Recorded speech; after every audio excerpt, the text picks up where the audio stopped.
As someone who goes to the theater every single week, I don't say this lightly. Every Brilliant Thing is a show that made me feel something that no show ever did. In this video, I'm going to talk about 5 brilliant things about this show and why it's worth your time and attention. Welcome to my channel. My name is Christina and I'm here to help you have the best London theater experience. I share my reviews, tips about getting cheap tickets, and little nuggets about London. And if you like the sound of it, then make sure to subscribe and help my channel grow. The first thing that is so brilliant about this show is the script. The script is written by Duncan Macmillan with the help of Johnny Donahoe, who also helped this adapt to the West End, as someone who performed this show for so many times. And the two of them created something quite unique and unlike anything that I ever experienced. The beauty of this script is that there is a narrative and a storyline, but the audience is such a significant part of delivering the show that actually the way that it's orchestrated within the script is pure genius. The premise of the show is that we meet the protagonist at the age of 7 when we learn that she is living with a depressed parent, and she's for the first time experiencing the death of her dog. And while these two things sound like this is a very sad story, it is actually quite the opposite. This is very much a story about brilliant things that make life worth living, and they are delivered in a form of a list that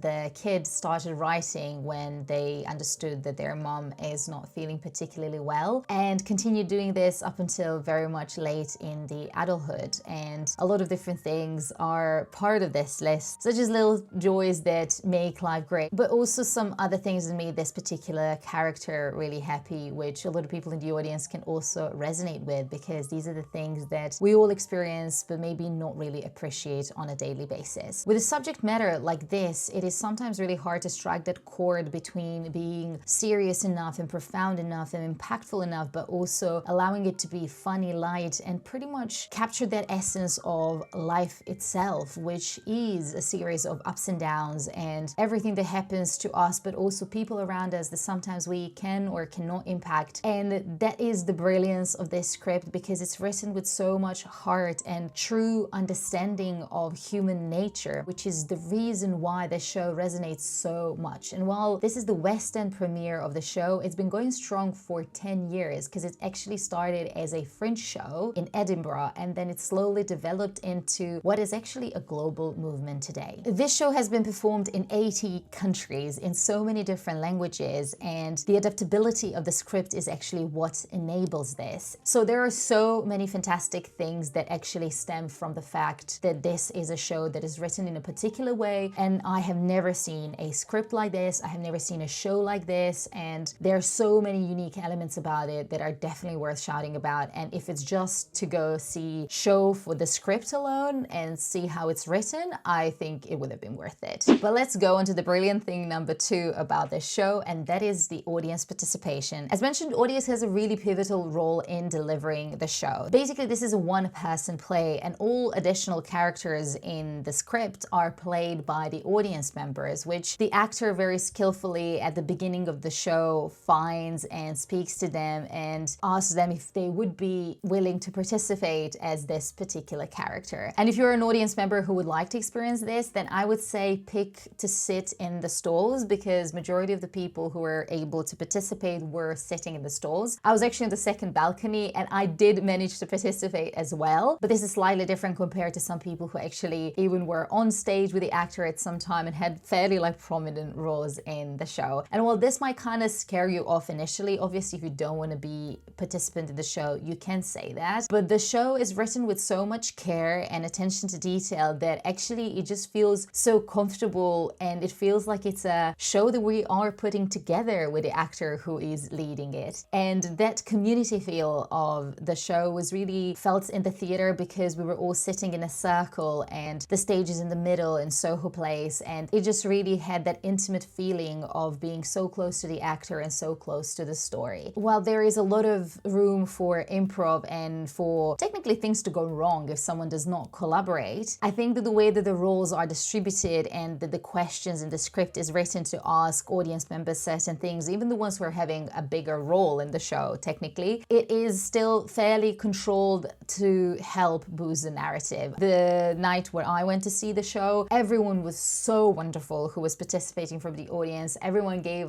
their most authentic self, and I think that is is why this show has such a profound impact on everyone in the audience, not just the people who are participating. So I think that the audience participation, especially when it comes to a show that is talking about mental health, about something that is so close to everyone's heart, and understanding the struggles of our parents, and also growing up to be an adult and seeing your parents from a different light, is such a universal experience that it is almost impossible not to resonate with it when it's delivered with such involvement from everyone who's coming to see the show. So pretty much without the audience participation, the show wouldn't be as impactful as it is. But there is such skill both from the actor who's leading the show on the night and from the script, and also like stage management team who enable this to be such magic on stage. The third brilliant thing about this show is the fantastic cast who is actually rotating in the West End. I went to see Ambika Mod, who is someone that you might know from the hit Netflix series One Day, and she was spectacular. I sometimes love going to theater without knowing what I'm about to see, and I didn't know anything about the show. So when I arrived and I saw her standing in the middle of the stage and talking also to a few like audience members, I was a little bit, I'm not really sure what is happening here. I kind of gather that there is some sort of audience participation, but it wasn't up until someone from stage management reached out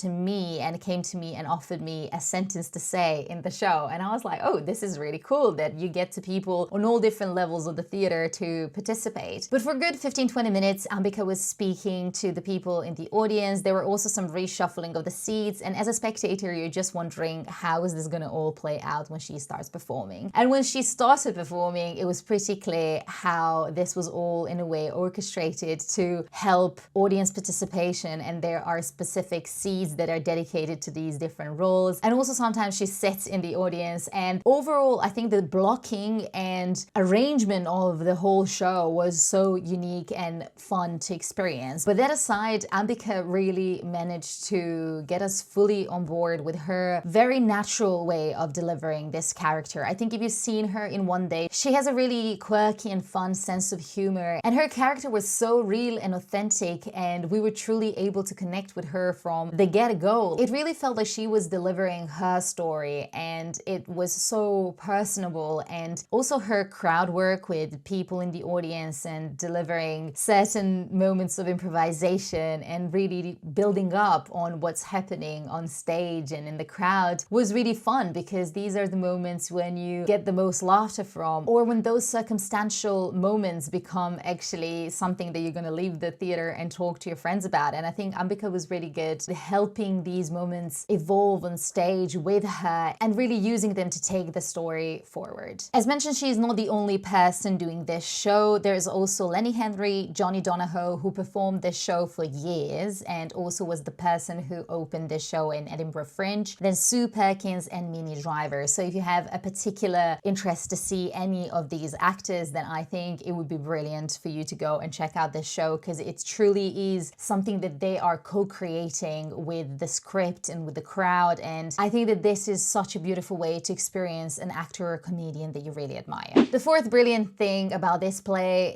is that it is truly unique. I can't wait to go see it again, and I can 100% confirm that there is no chance that this show will be the same. And I know that that is the beauty of live theater, that you get like live performance every night and you cannot replicate your live performances. But with this show, because there is so much involvement of the audience and their circumstances and the way that they deliver their roles, and then you also have these 5 brilliant actors who are all delivering this character in their own different interpretations, it is truly impossible to have a show that is even remotely similar for the 2 nights. Obviously the story is the same and we are all gonna get to the same conclusion, but the journey will be different, the characters that you meet will be different, the circumstances will be different. And while I have seen shows that had that strong element of improv and getting the audiences to participate, it has never been on this scale, and it has never been done in such a way that truly engages you at your very core. Like, this is a show that is about a very serious topic, about depression, about suicide, about living with a parent who is dealing with this, but it is also about life and positivity and finding those beautiful, wonderful people around you and brilliant things that can really make life great. And all of these nuances really make it a show that is delivered for the audiences who are together in that given moment and and they create something special with the actor leading the show. The fifth brilliant thing about this play is the subject and the way that it addresses it. Talking about mental health, depression, and suicide maybe has become a bit more prominent these days, but I do think that there are still few shows that are mainstream or in the West End that really dig deep into understanding why and how we humans become unhappy, depressed, and think that the world might be better without us. And throughout the whole show, they managed to strike a good balance between being so understanding and kind and careful about how they talk about depression and mental health, but then also offer these nuggets of light and beauty about life. And I think if anyone in the audience has felt depressed, I think that this is a show that truly fills you with that life's energy and beauty and makes you feel that you are not alone. And I think that's probably the biggest message of the show, that you are not alone, that there are people who can support you, that there are people who care about you, even if sometimes feels like you are completely on your own somewhere. And that list that they are writing throughout the show and sharing these brilliant things that make life great, it is so profound because it's so simple. As you can tell, I really love this show. I would give it 5 stars. It is a show that I personally have no notes for. It is compact, it's 75 minutes, very quick, very impactful. You leave the theater feeling both uplifted and emotional, and I've been thinking about it for the past couple of days since I've seen it, and I just wanted to share it with you because if you can go and check it until the 8th of November in Soho Place, I think honestly your life to a degree will be changed, because it is such a unique piece of theater with such a beautiful message and with some great actors who are delivering the show that honestly, what's not to like about it? I just wish it can stay in the West End for a while. And also the fact that it's been performed in 80 countries around the world, it's been translated to so many different languages. It just shows how it resonates and how much potential it has to truly change lives of people who come to see it. This is my high recommendation for you to go and check out this show, but if you're wondering what other shows I love this year, then check out this video where I'm talking about my top 5.